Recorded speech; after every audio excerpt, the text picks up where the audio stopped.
তো গাইস, ম্যাচের শুরুতেই আমরা নামছিলাম বিমা শক্তিতে, আর এইখানে দেখো নিচে কিন্তু পুরা একটা স্কোয়াড আমাদের সাথে নামছিল। এখন বিষয়টা হচ্ছে পুরা স্কোয়াডের সাথে আমরা কি টিকে থাকতে পারবো নাকি পারবো না। তাছাড়া যদি আমি ম্যাচ বুইয়া করতে নাই পারি তবে আর প্রো প্লেয়ার হয়ে কি লাভ হলো। তো এইখানে কিন্তু আমি ম্যাক 10 পেয়ে গেছি, সাথে কিন্তু কিংফিশার ছিল। সামনের নেমিটা অনেক বেশি লাফালাফি করতেছিল, অতঃপর তাকে হেডশট দিয়ে ডাউন করে দেই। হঠাৎ করে শুনতে পাই কাছে আর একটা এনিমির শব্দ এবং দেখতে পাই চলেও এসেছে। ওরে ভাই, একটা হেডশট দিয়েছি কিন্তু সে শর্ট গান দিয়ে আমাকে ডাউন করে দেয়। বিষয়টা দুঃখজনক এবং আমাকে সে ক্লিয়ার করে দিতেই দেখতে পারি আমাদের তো জোন পুষার অনেক প্রো।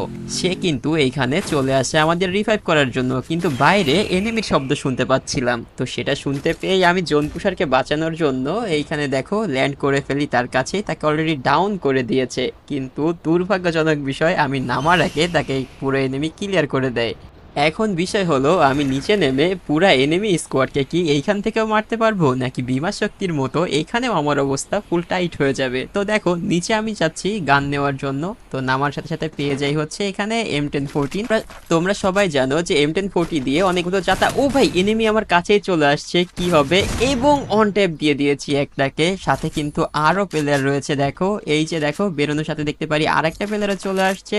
এটাকে মারতে পারবো কিনা দেখা যাক। আরে এরা তো রিভাইভ দিতে চলে গেছে। কত বেশি প্রো দেখো, গুলু ফেলে নিজের এনিমিকে মানে দেখেও কোনো ভয় পাচ্ছে না, রিভাইভ দিয়ে দিয়েছে। আমি কিন্তু এখানে আবারও ডাউন করে দিয়েছি এবং এবার দেখতে পাই ভাই এরা তো 2টা থেকে 3টায় পরিণত হয়ে গেছে ভাই, এবং ডাউন করতে না পেরে আমাকে আবার লাল বাতি জ্বালিয়ে দিয়েছে রে ভাই।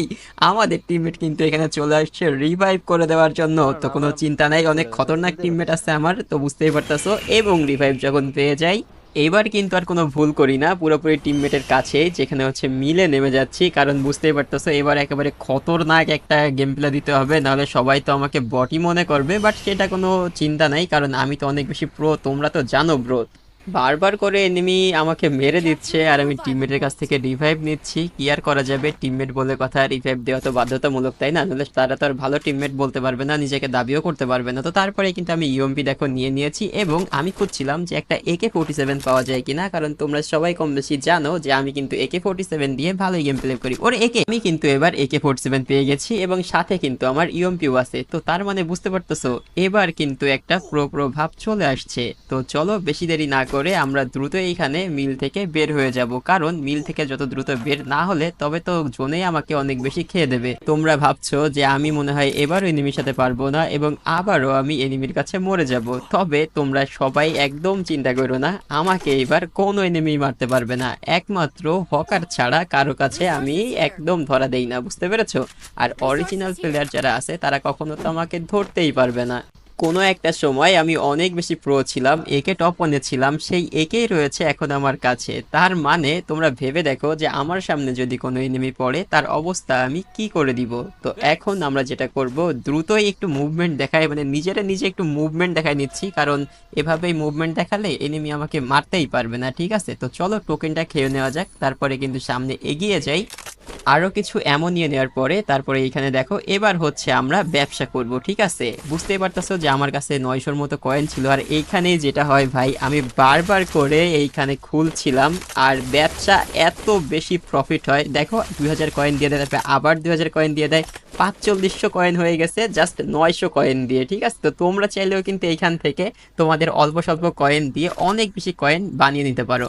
তো আমি এখানে যখনই খুলছিলাম দেখো, এবং আমি ভাবছিলাম যে এখানে কি কি নেওয়া যায় বলো, মাত্র 800 কয়েন দিয়ে যদি এত বেশি কয়েন পাওয়া যায় তবে তো একেবারে যা যা দরকার সবকিছু পাওয়া যাবে এবং বেশি বেশি পাওয়া যাবে। আর আমি সেটাই করছিলাম, এত বেশি এইখানে অবটেইন করছিলাম, মানে খুলছিলাম বক্সগুলো, যার ফলে দেখো ল্যাগ আবারও 2000 দিছে, দেখো 5500 কয়েন হয়ে গেছিলো। তো কি আর করা যাবে, পুরোপুরি আমার কেমন যদি মনে হচ্ছে আমি পুরোপুরি ল্যাগের শিকার হয়ে যাচ্ছি, যেখানে আমার সেভাবে কোনো ল্যাগ দেয় না। দেখো আবারও 2000-এর উপরে কয়েন পাইছি। তো এইভাবে করে দেখো যা যা প্রয়োজন সব কিছুই A to Z সব কিছুই আমি এইখান থেকে পেয়ে যাচ্ছি। এবং আমরা শুরু করেছিলাম শুধুমাত্র 800 টোকেন দিয়ে, ঠিক আছে, এবং এই টোকেনের পরে আবারও দিয়ে দেয়। দেখছো মানে কি বলবো ভাই, একটা গেমে যত লুট প্রয়োজন A to Z সব কিছুই এই মানে এই বক্সটা থেকে নিয়ে নেওয়া সম্ভব। তো তারপরে কি আর করা যাবে, সবকিছু তো নিয়ে নেওয়া হয়ে গেছে এবং এখানে একটা যে তোমার সেলফ রিভাইভ ছিল সেটা আমি পিন করে দেই আমার টিমমেটদের জন্য, ঠিক আছে। তো এখন যেটা করতে হবে আমাকে কিন্তু টিমমেটদের রেখে, হ্যাঁ মানে আমি যেহেতু অনেক বেশি প্রো, তো এখন আর টিমমেটদের কোনো ধার ধারার সুযোগ নেই। এখন একটা কিল বা দুইটা কিল বা বেশ কিছু কিল করে তোমাদেরকে তো দেখাতেই হবে। তো তার জন্য আমি যেটা করছিলাম একেবারে প্যান বাড়ি দিয়ে নিজেকে একটা প্রো দাবি করছিলাম, ঠিক আছে, যাতে আশেপাশে এনিমি শুনতে পায় যে আমি এইখান দিয়ে যাচ্ছি। আর তোমরা তো জানো আমি যে এইখান দিয়ে যাই সেইখান দিয়ে তো এনিমি ভুলেও থাকবে না, কারণ আমি অনেক বেশি প্রো না। ও হ্যাঁ তাই তো। আচ্ছা, তো তারপরে যেটা হয় আমি সামনে দিকে যখনই এগিয়ে যাচ্ছিলাম আর এখনই কিন্তু কিছুক্ষণের মধ্যেই আমার সামনে চলে আসে কে জানো? আচ্ছা আমি এখন বলছি না, দেখো আদেশ গেমিং নামে কিন্তু একটা প্লেয়ার আমাদের সাথে পড়েছে, এখন সে অরিজিনাল নাকি ফেক সেটা জানি না।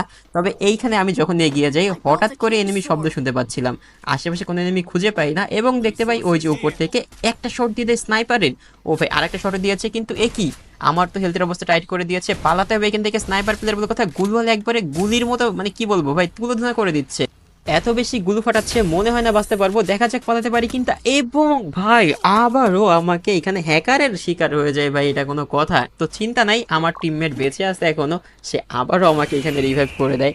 এই নিয়ে পরপর 3বার রিভাইভ পেলাম আর এইবার কিন্তু সেই জ্বলে ওঠা রাউন্ড, বুঝতে পেরেছো?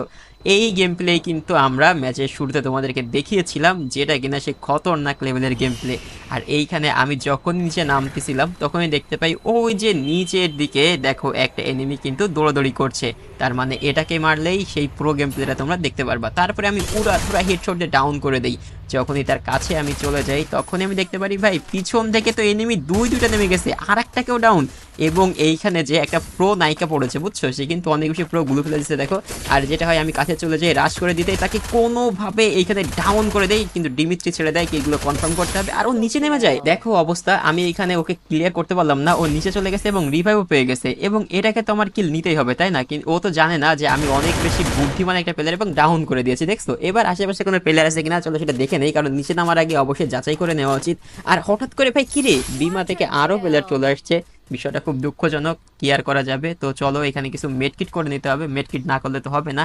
এইচপি যদি থাকে কম তাহলে কিন্তু এনিমি যে কোনো মুহূর্তে তোমাকে অতি সহজে মেরে দিতে পারবে, আমি না বললে তোমরা তো জানতেই পারতাম। দেখো আরেকটা এনিমি চলে আসছে আর এইটা কিন্তু দেখো মারতেই আমারে একটা শট লাগাই দেয় ভাই, পুরোপুরি 150 দিছে ভাই, এত বেশি ড্যামেজ দিছে ভাই কি আর বলবো, দুঃখজনক বিষয়। চলো মেডকিট করে নিচ্ছি, মেডকিট করে যখনই আমি এখানে হেলথ পুরো করে নেই তখনই আশেপাশে কিন্তু অনেক এনিমির শব্দ আমি শুনতে পাচ্ছিলাম। আর সব থেকে বড় বিষয় যেটা, সব কিছু কমপ্লিট করে নেওয়ার পরে একটু রেস্ট করে নিচ্ছি, কারণ রেস্ট করা বেশি জরুরি। ততক্ষণে জোনও চলে আসে, শান্ত নিয়ে ক্যারেক্টারে ব্যবহার করে নিচে চলে যাই, কারণ লাভ দিলে তো আরও এইচপি কাটবে তাই না? আর এখনই যেটা দেখি ভাই আমার সামনে দেখো কতগুলো এনিমি ভাই, একটাই কিন্তু উড়াধুরা রেড দিয়ে মারতে আবারও সেই হ্যাকারটা আমার সামনে পড়ে গেছে ভাই। এই দুঃখ আমি কারে বলবো কও তো, এই হ্যাকার ট্যাকার নিয়ে আর ভালো লাগে না। এটা কি হলো ভাই, আমি হ্যাকারের জন্য কবরে দাঁড়িয়ে রয়েছি আর এইখানে গাড়ি নিয়ে আমার উড়াই দিছে ভাই, কি হচ্ছে এইগুলো? হ্যাকার দেখো এই যে, আর তার সাথে গাড়ি নিয়ে আবার হ্যাকারেও ভাই দেখছো কি যে ধরছে, ওরে অবস্থা ভাই। কে কারে মারতেছে, কার কিল কে নিচ্ছে কিছু বুঝতে পারছি না, কে আমারে মারলো, কে কোথায় মরতেছে, পুরো কনফিউজ হচ্ছে। আরেকটা নেমে চলে আসছে, ওরে